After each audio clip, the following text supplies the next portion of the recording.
For those who don't know Qiu Jianliang, he is a combat sports world best kept secret. Starting his training at 8 years old with traditional Chinese arts, he went on to train in Muay Thai and Sanda, developing one of the most diverse and effective kickboxing styles ever seen in the sport. During his kickboxing career, he has beaten many major Thai stadium champions such as Jomthong, Kem, and Qiu. Off the back of his form, he has been ranked number 1 by the Western combat sports press for the last several years. This was my interview with him. So I've noticed it's been a while since you've last fought. I'm just wondering, what have you been up to recently? Recently, I'm trying to push myself to the limits, to training as hard as I can to back to the stage, back on the stage, as soon as possible as well. Okay. You may heard about something about my injury. I had a injury on my right knee last year. It caused from the period of my last fight, but now I'm back. Yeah. Okay then. So it's purely a rehab kind of thing as well, or is it partly the pandemic scenario as well? That's true. But it's not actually rehabilitation anymore. I think I have done that already. It's the process of training that bring me back to the stage. It's actually I'm sparring every day. I'm running every day. Cool. It's more like a just professional training. I have done like a rehabilitation in like entire last year. Yeah. Okay. Cool. So, and I also noticed you've been doing some studying as well. Is that right? Or... it was an accident. Okay. That was a lonely afternoon. I was thinking about what am I gonna do during the period of rehabilitation, because I don't really have so many things to do. But at that moment, my younger brother was reminded me that maybe you should learn something new, and I just realized that I always want to learn English. So to better communication, to have a more communication with other foreigner fighters, learn something new. Mm-hmm. And then after the language test, and I realized that I'm qualified to do something more. So just try to get an offer from one of my favorite university in London campus in London, called Loughborough University. But now it's really likely to end up like a no degree, because I think I don't have that kind of ability yet. But I'm gonna try my best. Yeah, let's see what's gonna happen in the end. Okay, good luck with that then.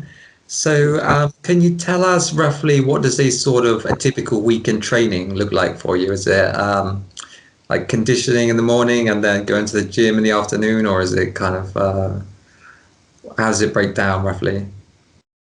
Well, I think it's pretty simple for me now.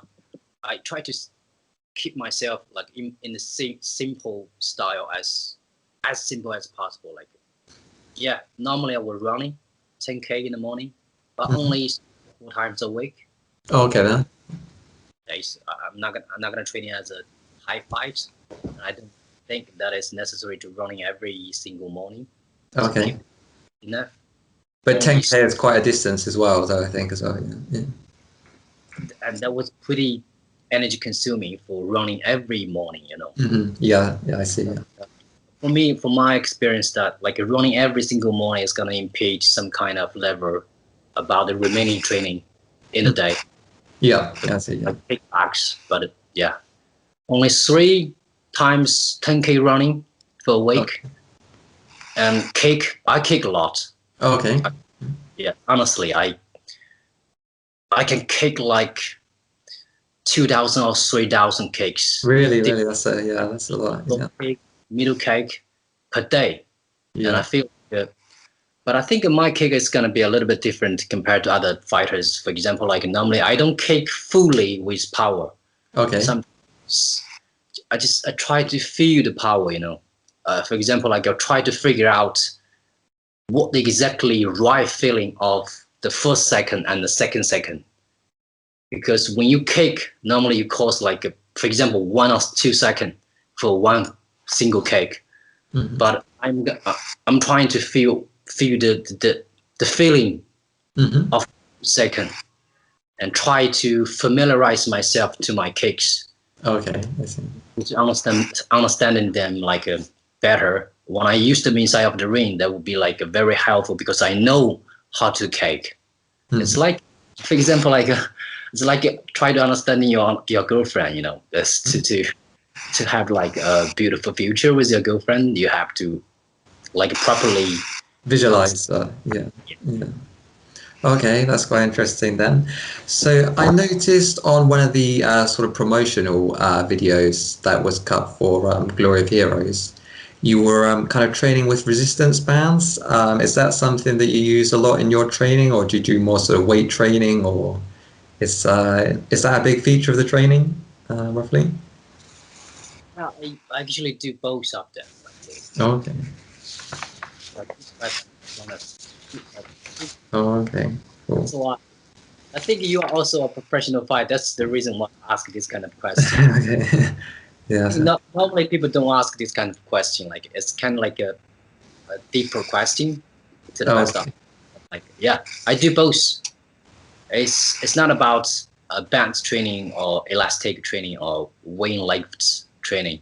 It's about knowing that what kind of specific training that you need at the moment.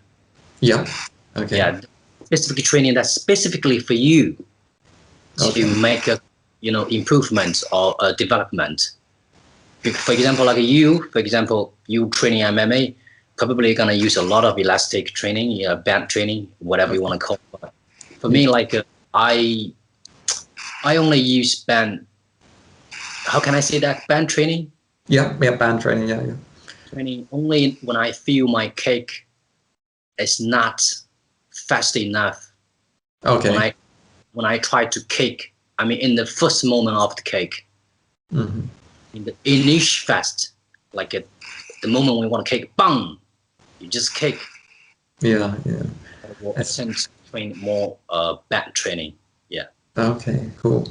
And how much kind of sparring do you typically do? Is that a big feature of your training, or so? Oh, I don't know exactly the meanings of your question yet. You are asking me that how many sparring that I've done per day or per week?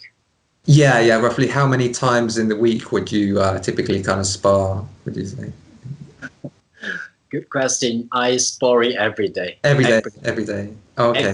Every training, but to be honest, like a slide sparring, I don't really like the style of the sparring that other camper. I wouldn't say like, I'm not gonna say like 100% other campers sparring 100% power. Yeah. But for me, like people sparring, when people sparring in China, they should learn something about sparring from Thai people, from Thai fighter. Really. Oh, okay then. Really sparring with Thai fighters, you know that sparring is not sparring anymore. Sparring is like a game, you know. Yeah. I do believe that I really want to say something more about this question. Like most of the Chinese fighters, I would say some of them, I would say some of them, they are not really aware that sparring is some kind of game to play, to enjoy, because nobody would pay you if you get injury from sparring. Nobody would give you a reward if you get a knockout. Yeah, you have to protect yourself firstly, and then protect your sparring partner, and let the training to be enjoyable, and learn some strategy. Learn some strategy from your sparring, especially like in China. I'm gonna say this in Chinese firstly, like 3分力7分意, which means like 30% of the power, but 70% of the awareness. Awareness means timing, distance, strategy, footwork, especially timing and strategy setup. Okay. This called sparring. To the best of understanding, I don't know if that answers your question. Yeah, that's a pretty detailed answer. Yeah, that's quite interesting. So, how did you get started in the sport originally? My family is a martial arts family, traditional martial arts family, which means that Okay. my father, they all fighters to some degree, but they train China traditional martial arts. They have like so many different types of China traditional martial arts, and I was training with my father when I was 8 years old. Yeah, Okay. 8 years. So started young then. So Yeah. And then I trained like traditional Chinese martial arts for 5 years, and I moved to my university for my bachelor, and for 4 years, yeah, of course. And in that period of time, I occasionally train in Sanda and okay. Muay Thai. Yeah, from the video, from the Okay. video. I just directly go to Thailand for my professional career right Okay. after my university. Yeah, yeah, okay. So how would you say Sanda and Muay Thai differ in China, in your experience? In my experience, like I think there's no difference between two combats. Okay then. Like they all try to, I'm gonna say, beat the opponents as soon as possible, as effectively as possible. Okay then. That there have they have like different rules Yeah. between and Sanda. From my own experience, I think Muay Thai is very powerful. In China, they like to separate the traditional martial arts from some kind of powerful martial arts and some Okay. kind of strategic martial arts. Okay So, then. like, in case of that, I would say like Muay Thai is more intense attacking Yeah. Yeah. style. They like to knock people out. They like to directly finish their opponent, more harder. But Sanda is like you're probably gonna end up like a win by point, Okay more then. Yeah. strategically, more strategically. A different. You can't compare, two different sports with different rules together. Okay then. That's my opinion. Okay, thanks.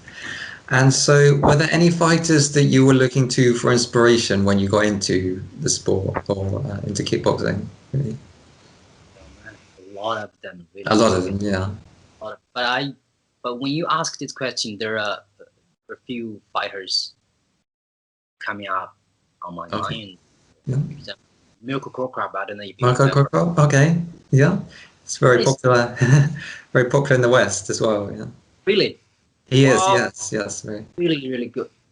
I can assure you the moment when I feel the passion from Mirko Krokop, when I firstly sitting inside of the, China would say Wangba, Okay. means you can get a online game in a room. They specifically sell you a time.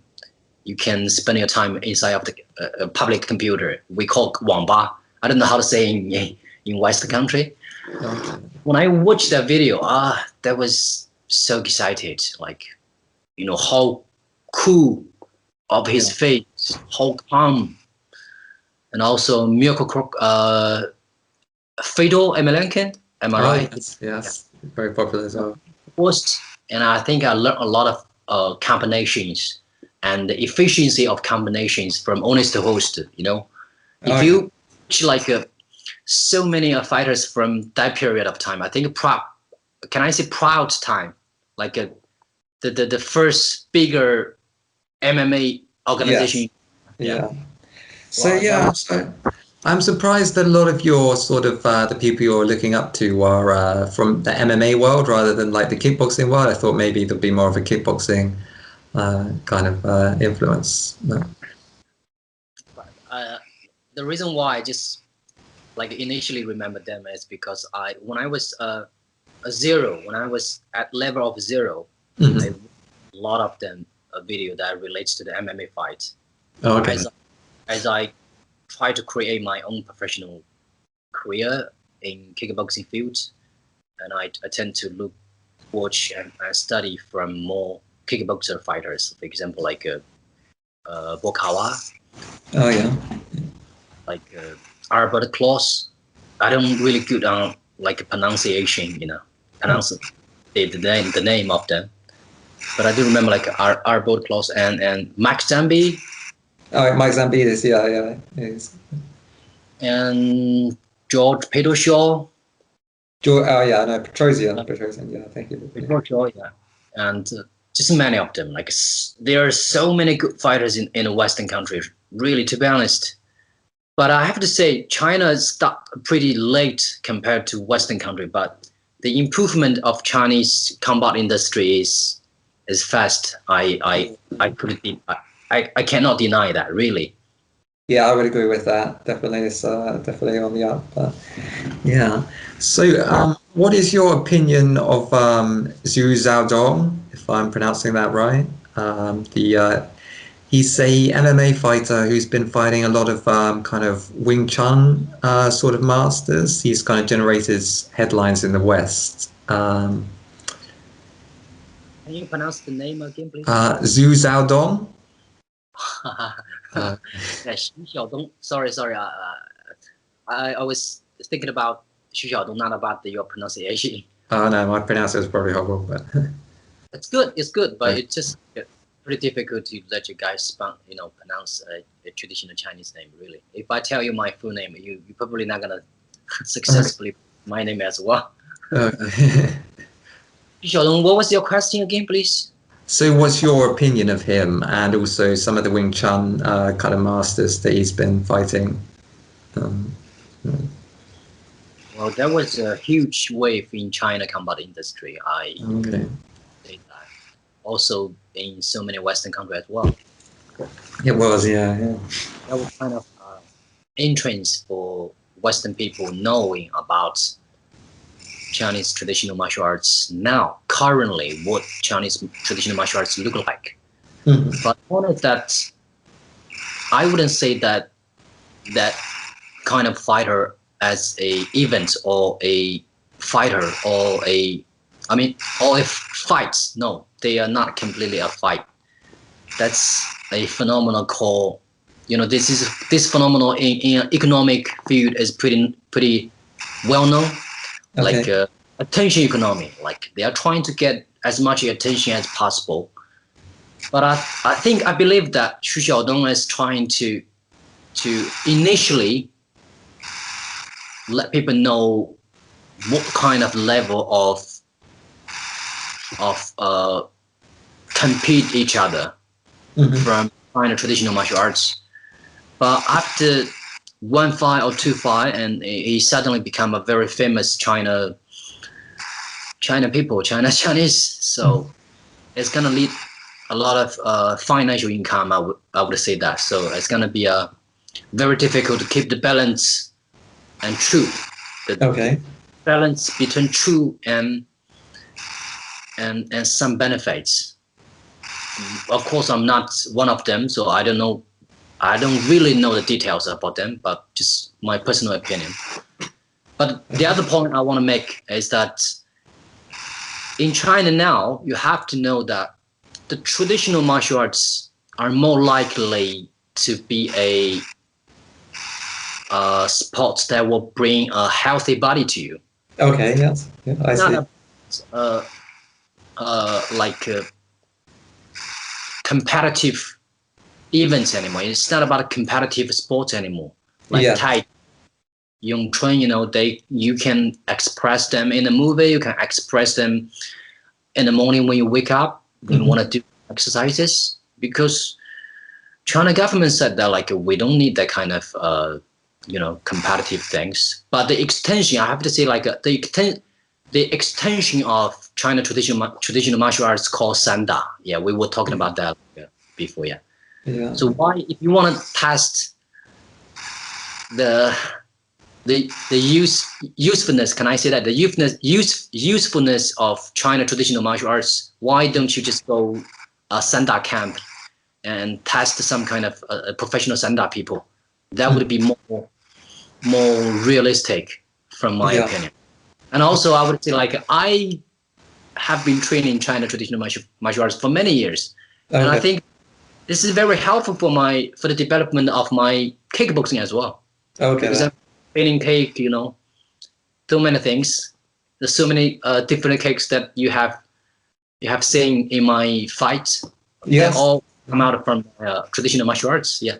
Yeah. Okay then. So they have redeeming benefits, or a lot of good qualities of Chinese martial arts, even if in those contexts they're not completely effective. It's not all about fighting in the ring, it's about other stuff as well. Kind of, yeah. Okay then. And so from your kickboxing career, you've been a lot of kind of Thai major stadium champions, such as like Jom Thong, Kem, Q.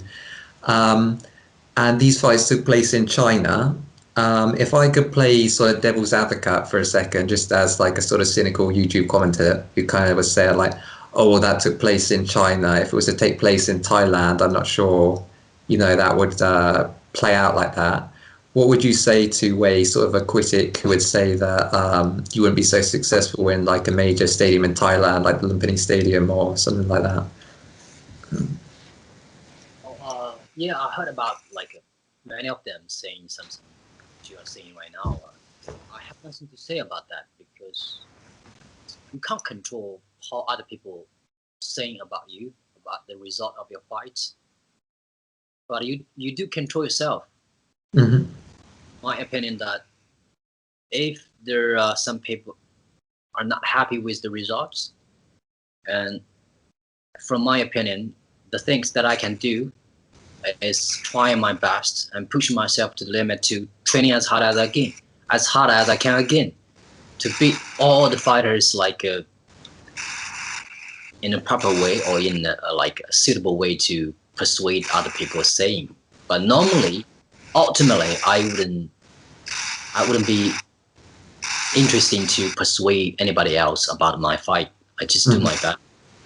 So you can only, yeah. So you can only beat people in front of you then, basically, or Yeah, you said it. I care about myself. I care about my family members. I care about how my coach is saying about my results. I care about my teammates saying about my results. I don't care about other audience about my result because they are not professional and they have like a different education with different evaluation standards. yeah. How can you make some people that who is not professional fighter to give you some professional comments? That Yeah. And also, a lot of these people probably don't know that as you started with like Muay Thai, you're quite skilled in the clinch as well, probably, aren't you, as well? So even if the rules were slightly different under full Thai rules, you'll probably still be quite effective like that, I think. sorry, pardon. So a lot of these people kind of probably don't know that as you started with Muay Thai, you're probably quite good in the clinch as well. So even if those fights were to take place under full Thai rules, with like more clinching than there is typically in kickboxing, you would still be quite effective under full Thai rules as well. Hopefully, but I have to be honest to you. Like I haven't got too much like fights Okay. of full Thai rules. Okay. A few fights in the beginning of my career. Okay. That in China, there is a saying called 知己知彼,百战不殆, means if you understand your opponent, more likely to be win in the end of the. So learn about your opponent firstly, and then try to beat them. Yeah, I see. Yeah. I tried to do when I was learning in Thailand, I feel like, wow, this is this is incredible. This is amazing. I see that kind of power cake. I see that kind of inspiration. I see that kind of mental power. I feel like so many Thai fighters grew up like in a very very difficult environment, and I really want get a win. In China, some of the fighters they fight for a dream. But in Thailand, some of them, they fight for food. So how can I compete with the people who fight you because of the food? So it's like a more necessary thing to do. So I firstly learned from them. Really nice, really strong martial arts, really strong style, and I try to use the same strategy that you told me to beat you. I think it's sensible, because if you want to beat me, you have to learn me firstly. So it's not learning, it's about the development, improvement. It's not about, oh, you are stronger or I'm weaker. Yeah. So what are some of the camps that you've trained at in Thailand? Well, I initially training at Lupaba in Salabri. In Salabri, have you ever heard about that? I have not been to that. I've not heard of that, no. Lupaba camp, like they have Long Liang Lei Lupaba, not the same Lupaba, and Komping Lei Lupaba. But it's not a, I have to say that I believe it's not exist anymore at the moment. Oh, okay. I think they have like 2 hours away from Bangkok by a car, so not too much people knowing them anymore. But you have to understand that, like as time goes by, like so many traditional Muay Thai camp is gonna be disappeared. Oh, okay. Because the huge gap of financial, Oh, okay. Yes. So it's pretty sad. Okay. So I've heard that you've opened up your own gym. Is that true? That you're the gym owner?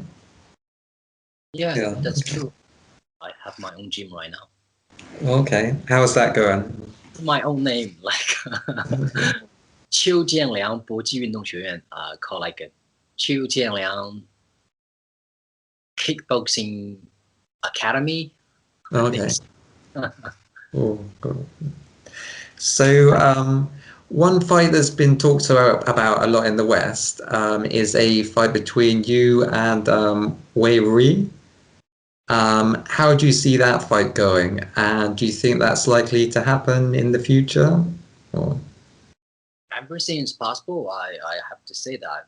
But before that, I want to say, like, I'm really, really happy that one of my brother has got this kind of victory on K1 on the stage of Wu Linfeng, Glory of Hero, and other events in other countries as well. I'm really happy with that, really. And I was one of the best man of his wedding ceremony. Oh, it's a wedding. Oh, okay then. Yeah. So. Yeah. And we had so many jokes about him at the moment. And I think, if I'm not wrong, that he has got a lovely daughter now. Okay. But I have to say, like, it's really difficult to maintain the ability of kickboxing if you have a family. Really. Oh, okay. Yeah. Distribute so many things from your training schedule to your family members. It's really difficult. It seems like my brother Wei Rui is handling it pretty well. Okay. So let's back to the point. As a professional fight, I will do my best, pushing myself to the limit, to training as hard as possible to beat every guy who is standing in front of me inside of the ring. Okay, yeah. As a friend, I want this fight happen in the future. So, okay, yeah, cool. So you're obviously known primarily as a kickboxer, although you've also competed in sort of Western boxing or international boxing, and also in MMA. Did that come from you, or was that from your promoter that kind of pushed you into that? Well, I think both of us have participated, in that. But firstly, that was initially problem is that I want to learn something new from different sports. For example, like I want to figure out what's the difference between or among boxing, kickboxing, China traditional martial arts. and it could help me to develop my own style of kickboxing. Oh, okay. Yeah. For example, when you like fully train yourself as a boxer, you're gonna realize that your boxing skill is gonna be improved dramatically, effective.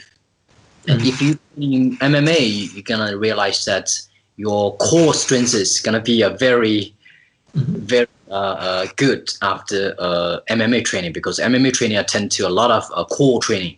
Okay. Of course, boxing as well, but as different system, it's gonna be help you a lot. And I've got so many achievements and development from that kind of try. Yeah. That makes sense. Do you think MMA will ever be as popular as kickboxing in China? Do you think? I think so. Okay. Really, I do think so, because as you can see, there are so many great fighters, great Chinese fighters. For example, like Li Jingliang, Yeah. Zhang Wei, Xu Xiadong, and some other fighters as well. I can't just account so many names now, but I know there's so many great fighters have contribute their knowledge in UFC and try to like so many Western fans, Western audience knows that Chinese fighters are good, and I hopefully that's gonna be bring pretty much popularity of UFC in China as well. Oh, okay then. So, from what I understand, kickboxing in China is kind of paid as highly as it is anywhere else in the world. Although in terms of MMA in the UFC in North America, the pay can sort of get a bit higher, I guess. I heard Conor McGregor got paid, I think it was 30 million pounds to fight Khabib Nurmagomedov. So given these purses, do you think you see many Chinese fighters go into North America to fight in the future, do you think? Or... I kind of understand your question, but I'm not sure yet. So what does purses mean? That's just how much you get paid basically. All right. Well, of course, money, fancy cars, posh houses. It's the things that we should pursue in our lifetime for ourselves and for family members as well. But at the moment, I think, and I believe that not much of them, like not all of them, are getting huge money from UFC fight now. Yes, that's true. Yes, that's true. Instead of like Zhang Wei or some of them, some of the famous fighters right now. Yeah. Ultimately, I would say like they are trying to beat the fear of themselves. The fear that relates to your childhood background. Like if they have a very, very poor environment during the period of childhood, and will try to beat this kind of fear that relates to the poor environment, and they don't want to go back anymore. Really, actually, for most of the Thai fighters as well, they try to fight as hard as possible. They try to win as much as possible. It's not about money. Of course, money it's a result. The fine comes is a result, but the point is they really don't want to go back to the old time anymore. Okay. And for many of my teammates as well, this kind of fear leading to a dream. So ultimately, I would say like the things that driving them to the best, like is to be a better man, to be a better person. Okay. Financially or materially or mentally, to be a better person, to be a stronger man. It's kind of like discovering yourself as much as possible. And fear inside of you. So it's about more than the money then, basically. Yeah. I think so. Okay. Money is a result. Yeah, cool. So, who would you say is the toughest opponent that you've fought during your career? Oh, that's a good question. All, I would say all of them. But if you really want me pick it up one of them, I would say like Wudong. Have you ever heard about Bowie Wudong? Am I right? Okay. Yeah, because I really respect the fight who has stronger mental, Yeah. Yeah. stronger mental with fantastic technique, and that would result a great fighter. Of course, they like many of them are tough. Okay. Tougher, it's really difficult. You know, in that kind of age, at that kind of age, at that kind of stage, he was trying his best. And I almost got knocked, and that was like a survival fight for me. Oh, yeah. Okay. Really tough, really tough. Okay. Cool. So, what would you say that Bruce Lee has done for the Asian martial arts scene? Well, it's hard to say, really. Bruce Lee, firstly, it's one of my mental idol. Really, Okay. always when I face some kind of difficulties, I think about some of his saying. For example, like a be water. It's Oh, yeah. really extremely helpful for me to develop my own style. Really, to be like a water. Thinking about that, man. Thinking about be like a water.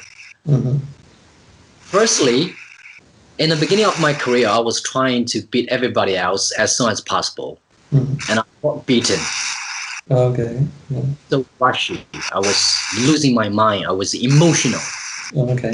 Yeah. because I was only thinking about hitting people. Yeah. And now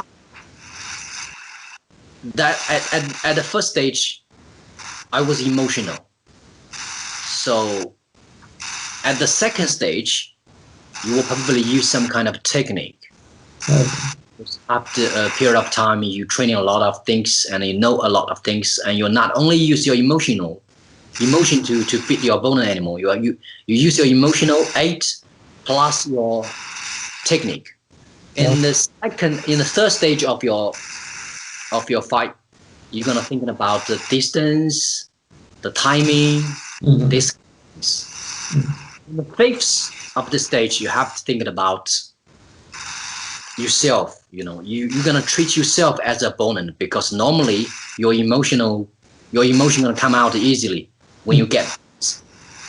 So, but at like last stage, there is no end of the stage. But you know, as long as I know now, I'm trying to enjoy my fight.